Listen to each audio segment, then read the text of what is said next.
اور وہ جس نے کمایا ہے اس کے لیے اس کا خرچ کرنا جائز ہوگا۔ اگر وہ پورا خرچ کر دے اور نہ نکالے تو یعنی اس کا مطلب یہ ہے کہ اس نے اپنے اوپر ظلم کیا اور اس نے یہ پورا مال اس کا نہیں تھا، یہ کہنے کا مطلب یہ ہے۔ زکوٰۃ کی اہمیت اور فائدے۔ اب فرضیت کے بعد اس کی اہمیت بیان کی جا رہی ہے۔ اسلام نے ہر صاحب استطاعت پر ایک خاص حصہ مقرر کیا ہے جو اسے ہر سال ادا کرنا ہوگا، یعنی جب 12 مہینے مکمل ہو جائیں گے تو اس کو کسی بھی مہینے میں زکوٰۃ نکالی جا سکتی ہے، لیکن رمضان میں مسلمان جو ہیں وہ برکت کی وجہ سے زیادہ تر مسلمان جو ہیں وہ نکالتے ہیں رمضان میں، لیکن جب بھی 12 مہینے مکمل ہو جائیں تو اس رقم پر زکوٰۃ بن جاتی ہے۔ پھر اسے اتنی اہمیت دی کہ اعمال میں، یعنی کہ ہمارے دینی اعمال میں تمام قسم کی عبادات میں نماز کے بعد زکوٰۃ کا درجہ مقرر ہوا ہے۔ زکوٰۃ کا حکم پچھلی شریعتوں میں بھی تھا، یعنی اس سے پہلے بھی کہا گیا ہے، دوسری آسمانی کتابوں میں بھی زکوٰۃ نکالنے کا حکم دیا گیا ہے۔ زکوٰۃ دینے سے مال میں برکت۔ زکوٰۃ مالی عبادت ہے اور زکوٰۃ دینے سے مال پاک ہو جاتا ہے اور مال کی حفاظت ہو جاتی ہے۔ زکوٰۃ نہ ادا کرنے پر، یعنی یہ نہیں کہ زکوٰۃ نہ ہی ادا ہو رہی ہے تو اطمینان سے مسلمان بیٹھ جائے کہ نہیں کوئی نہیں، دیں تو ہمیں ہماری مرضی اور نہیں دیں تو ہماری مرضی، نہیں دینے کا کوئی گناہ نہیں ہے۔ تو اس سے یہ سوچنے سے بہت سستی آ جاتی ہے نکالنے میں۔ تو اس کی وعید بھی بتائی گئی ہے، جس کے وعید کا مطلب یہ کہ اللہ کی پکڑ، اللہ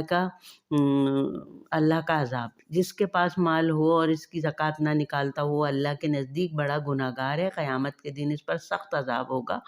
رسول اللہ صلی اللہ علیہ وسلم نے فرمایا، جس کو اللہ تعالیٰ نے مال دیا اور اس نے زکوٰۃ ادا نہیں کی تو قیامت کے دن اس کا مال بڑا زہریلا گنجا سانپ بنایا جائے گا اور اس کی گردن میں لپٹ جائے گا اور پھر اس کے دونوں جبڑے نوچے گا اور کہے گا میں ہی تیرا مال ہوں، میں ہی تیرا خزانہ ہوں۔ قرآن کریم میں اللہ تعالیٰ نے فرمایا، ترجمہ سورہ توبہ کی آیت نمبر 35 کا، اور جو لوگ سونا چاندی جمع کر کے رکھتے ہیں اور اسے اللہ کی راہ میں خرچ نہیں کرتے سو آپ ان کو ایک بڑی دردناک سزا کی خبر سنا دیجیے جو اس روز واقع ہوگی جب سونا چاندی اور دوزخ کی آگ میں تپایا جائے گا، یعنی اس کو گرم جلایا جائے گا، اور اس سے ان لوگوں کی پیشانیوں کو اور ان کی کروٹوں اور ان کی پشتوں کو داغا جائے گا اور یہ کہا جائے گا یہ ہے وہ مال جس کو تم اپنے لیے جمع رکھتے تھے، جس کو تو اپنے لیے جمع رکھتا تھا، پس اپنے مال کے جمع کرنے کا مزہ چکھو۔ یہ سورہ توبہ کی آیت نمبر 35 ہے۔ اب سوال یہ پیدا ہوتا ہے کہ نکالیں تو صحیح لوگوں پر، اچھا اب کون نکالے؟ یہ بھی تو ہے نا، ہر مالدار تو نہیں نکالے گا، صاحب نصاب نکالے گا۔ زکوٰۃ واجب ہونے کے لیے چند شرائط ہیں، اگر یہ شرائط پائی جائیں تو اس شخص پر اپنے مال سے زکوٰۃ دینا واجب ہوگا، اور ان میں سے کوئی ایک شرط بھی پوری نہ ہو تو زکوٰۃ واجب نہیں ہوگی۔ نمبر 1 مسلمان پر ہے، یعنی کافر پر فرض نہیں ہے، کتنا ہی مال اس کے پاس ہو، کافر کے مال میں زکوٰۃ فرض نہیں ہے، یعنی کہ یہ حکمران سے ریلیٹڈ ہے یہ جز، اس لیے کہ وہ ایسا نہیں ہو کہ وہ کافروں کا بہت سارا مال دے کے اس کو زکوٰۃ کے نام سے نکالنا شروع کر دیں، نہیں ہے ہی نہیں ان کے اوپر زکوٰۃ۔ نمبر 2 آزاد ہونا، یعنی غلام کے مال میں سے زکوٰۃ نہیں نکالی جائے گی۔ عاقل ہونا، یعنی پاگل کے مال میں سے زکوٰۃ فرض نہیں ہے۔ بالغ ہونا، یعنی کہ نابالغ کے مال میں پر زکوٰۃ فرض نہیں ہے، جب بالغ ہوگا تو زکوٰۃ دے گا۔ نمبر 5 نصاب کا مالک ہونا، پس جس کے پاس مال نصاب سے کم ہو اس میں زکوٰۃ نہیں ہے، یعنی صاحب نصاب ہوگا تو زکوٰۃ ادا کرے گا، ورنہ اس کو چھوٹ ہے، اللہ نے رعایت دی ہوئی ہے کہ وہ اپنی دنیا کی دوسری ضروریات پوری کر لے۔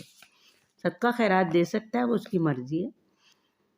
مال قرض سے بچا ہوا ہونا، یعنی جس صاحب نصاب پر قرض ہے تو اس کو پہلے قرض ادا کرنا ضروری ہے۔